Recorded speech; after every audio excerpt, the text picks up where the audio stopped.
Heather here, and welcome back to my channel.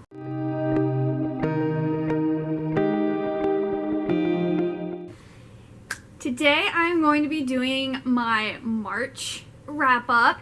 So I'll be talking about all of the books that I read during the month of March for 2021. If you watched my February wrap-up and you saw my March TBR list for the month, I didn't really follow it as well as I was hoping to. So I'm going to read off the books that I said what I was going to read, and then we'll talk about the ones that I either didn't get to or I started, and then we'll talk about the ones I actually finished. For March, I said that I was going to read Chain of Iron, Empire of Gold, Lost in the Never Woods, Displaced, The Lost Books of the White, Shadow and Bone, Winterkeep, An Enchantment of Ravens, Music of the Night. Those were the books that I was planning on reading. I had it all figured out. It was all good. And then, like, my mood changed. And I didn't follow this as well as I should have.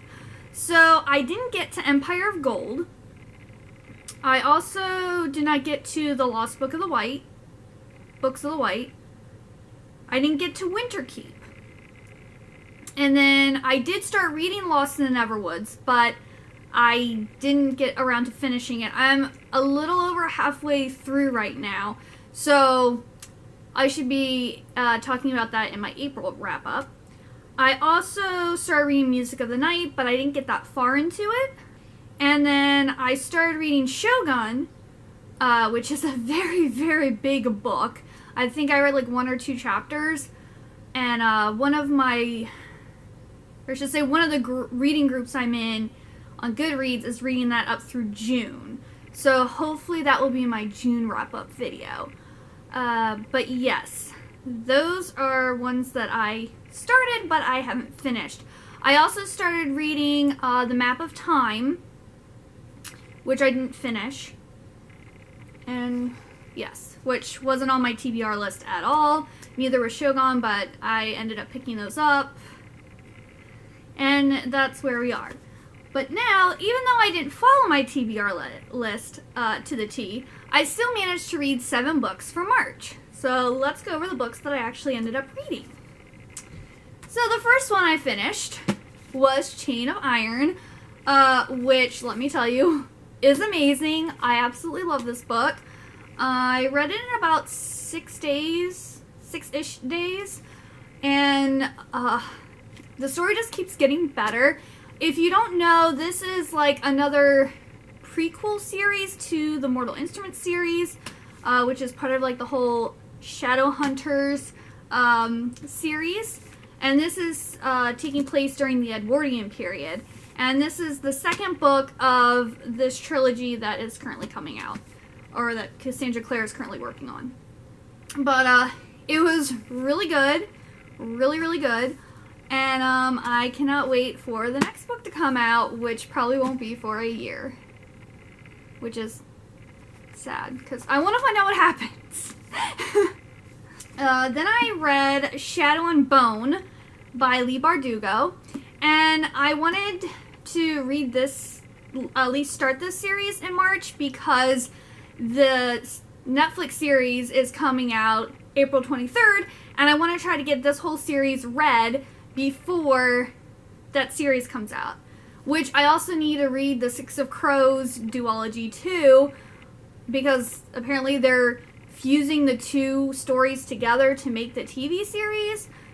And I really like reading the books before I watch movies or TV series.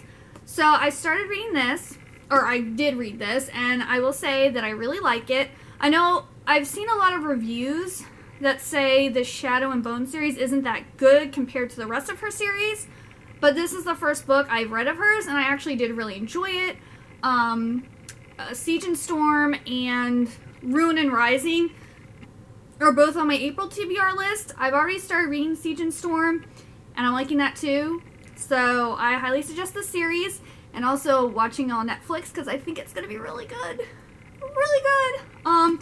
But if you don't know what Shadow and Bone is about, there's this magical, I guess, universe where they have these people called Grisha, and they pretty much have like a magical abilities to do things. And this one girl, Alina Starkov, doesn't realize that she is a Grisha, and she's best friends with this guy named Mal, and they end up joining the army. And one day they're out on the Fold, which is this big area that's completely covered in darkness. And Mal is getting attacked by a Volcra, which is this weird flying creature that lives in the Fold. And it goes to attack him, and she, like, releases this big, like, burst of light that, like, scares all the Volcra away. And turns out that she's actually a Grisha. And so she's taken by the Darkling to where all the Grisha train and learn and everything, because he wants her to help him get rid of the Fold. And so that is like the start of this series. So really good, highly recommend. Then I read The Enchantment of Ravens, by Ravens, The Enchantment of Ravens, and I read it on my Kindle, so I'll put a picture of the cover here. I wasn't planning on reading this, but it was one of like the books selected for one of the book clubs I'm in, so I was like, okay, I'll give it a go. And I think I also had a coupon from Amazon. Like I had like a $5 coupon or something. And so I didn't realize going in that it was actually about fairies, and I love fairy stories. And this was a standalone. It was pretty short. I think it was a little over 200 pages. So I read through it really quick. It was really enjoyable. It was very different from other fairy stories. And like the way fairies viewed humans and like the rules and things were a little bit different than normal fairy stories, which I found, you know, really interesting. So I am happy I picked it up. And I think she just released... The girl who wrote The Enchantment of Ravens just released, like, Sorcery and Thorns or something like that. So I might have to go and check that one out because I did really like The Enchantment of Ravens. Then I read Emerald Green by Kirsten Gear. This, I have a lot of series that I've started reading and I haven't finished. I have a problem with that. I like to finish things, but it might take me a while. I believe I was reading this series back when it came out, and I believe this one came out in 2013. Yes, this book came out in 2013, and I was reading this series when it came out. So it's been a long time that this book is out, and I've been wanting to read it, and for whatever reason, I just never got around to it. So I was looking through, like, my trilogies and series that I have, like, one book left that I needed to read, and I decided to pick this up. So this is the third book of the Ruby Red trilogy, and it is kind of a unique time travel story where you can only time travel if you're one of the gems. I forget how many gems there are, and they've been, like, throughout history. And only those people who represent this gem in this, like, prophecy are able to time travel. And there's, like, this, I guess, was he the first gem? Or one of the first gems who is kind of, like, orchestrating this whole thing to get all the gem's blood into the, like, time-traveling device to, like, fulfill the prophecy and acquire the Philosopher's Stone. And it's a really good series, but I feel like they could have built on the characters more, and they could have had more depth in it. Like, the ending, it just kind of ended. It was too easy, in my opinion. Like, you find out who the bad guy is, and you're like, well, duh, like, you all didn't see this coming.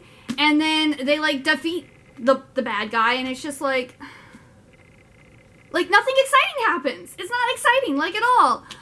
So I was really disappointed with the ending because it just ends. They resolve it and it's over and whoopee. So, while I did enjoy the series, it was a very unfulfilling ending. So if you don't want to read a disappointing ending, I wouldn't pick up this series. But if you want to have like something that is pretty lighthearted, very like simple, easy to read, and not much to it, I guess, I would suggest it. I mean, one of the best characters is this little gremlin, or not, gargoyle ghost that kind of like follows her around, because Gwen is able to see ghosts. And so, like, her little sidekick is like this little gargoyle ghost. And he's really cute and kind of snarky. He kind of reminds me of Grimalkin from the Iron Face series, and Grimalkin is my favorite. I love Grimalkin. So I really liked her little gargoyle sidekick. So he's a joy. He's a joy. I recommend reading it just for his like snide comments. They're pretty choice. Then I kind of wanted to read something very lighthearted and kind of like fashion related, I guess, which you'll see more of those coming here soon. But I picked this one up at Wonder Books. Yeah, Wonder Books, like a couple years ago. And I decided I was finally going to read it. I was finally in the mood. So this is Going Vintage by Lindsay Leavitt. Leavitt? I don't know. I really like the cover though, like, you know, very Audrey Hepburn kind of cover. And this is basically this girl ends up finding out that her boyfriend is cheating on her. And she hates technology, and she wants to go back to like the 1950s, 1960s, like the era where her grandmother grew up as a high schooler, because she believes that times were so much easier back then.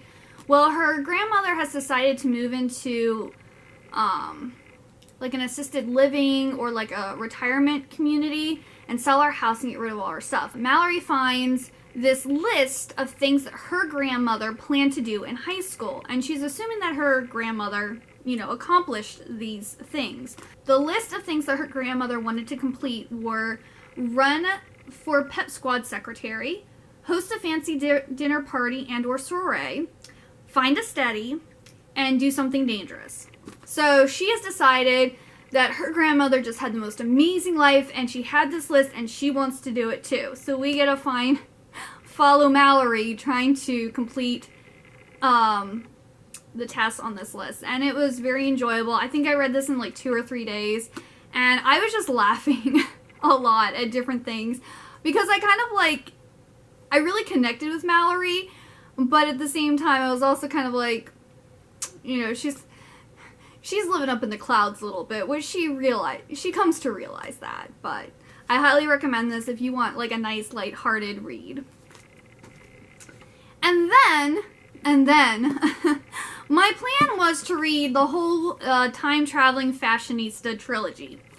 And I unfortunately did not get to finish this because I took off the week of my birthday to stay home, read, and do the things that I needed to do. And one of them, I wanted to read this trilogy, but I ended up getting sucked into watching all 16 episodes of the Korean drama True Beauty, and that basically took up like half of my week.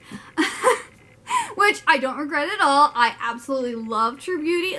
I haven't watched that many Korean dramas, but it is probably my favorite one so far that I have watched. So I highly recommend it. I highly recommend it if you haven't watched it yet. It's right now on Viki Rakuten is the platform that it's on. I believe the first like 4 or 5 episodes are free to watch with ads, and then after that, like if you want to keep watching it, it's like $4.99 a month. So I caved, and I'm now a member because I needed to watch it all. But yes, I did end up reading 2 of the books from the trilogy. And the first one is The Time-Traveling Fashionista on Board the Titanic.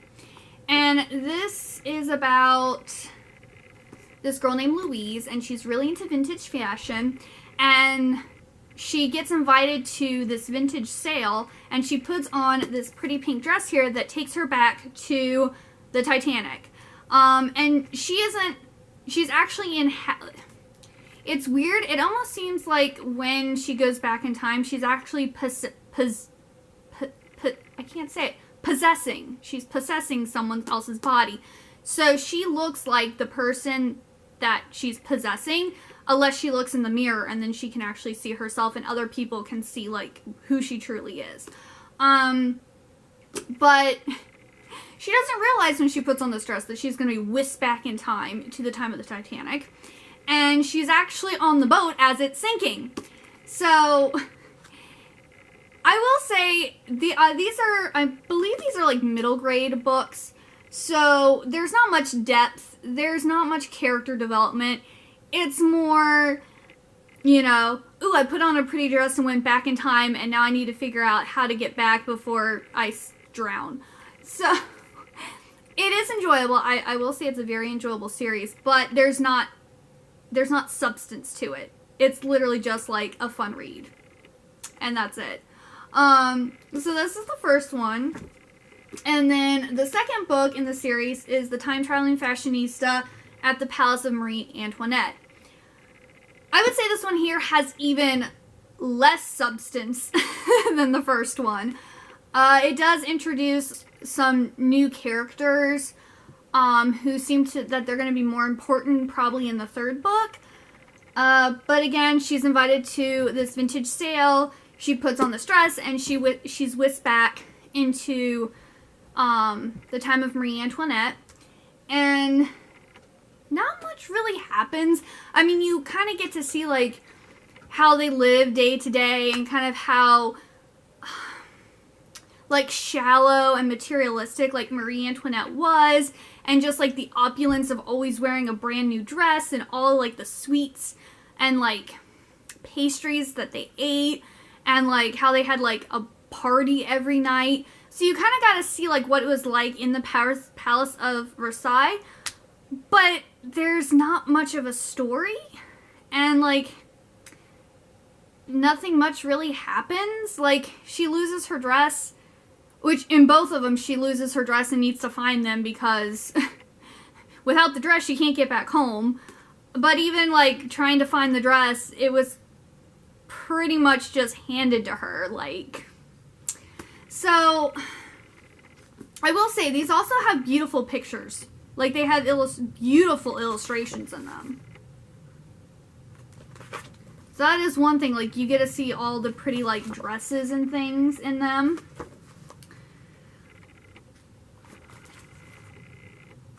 So they have beautiful illustrations, they're quick reads, but there's just not much to them. They're, you know, there's not much to them. So yes, that is all that I read. Very like fashion and like lighthearted stuff was I was focusing on. So let me know below if you've read any of these books, if you now want to read any of these books. And also check out the end screen to see what I'm going to be reading or planning to read in April. I don't know. I'm going to try to be faithful to my TBR list, but it might change around, and like some of the books that I'm going to be reading I probably won't actually finish because they are kind of big or lengthy, however you want to say. But yes, if you like this video, please give it a big old thumbs up. Also hit that subscribe button down below. I do a lot of book content, I do fashion, and I also do challenges, which will be starting up again in May. So yeah, that's it for today, and I hope you have a great night. Bye-bye!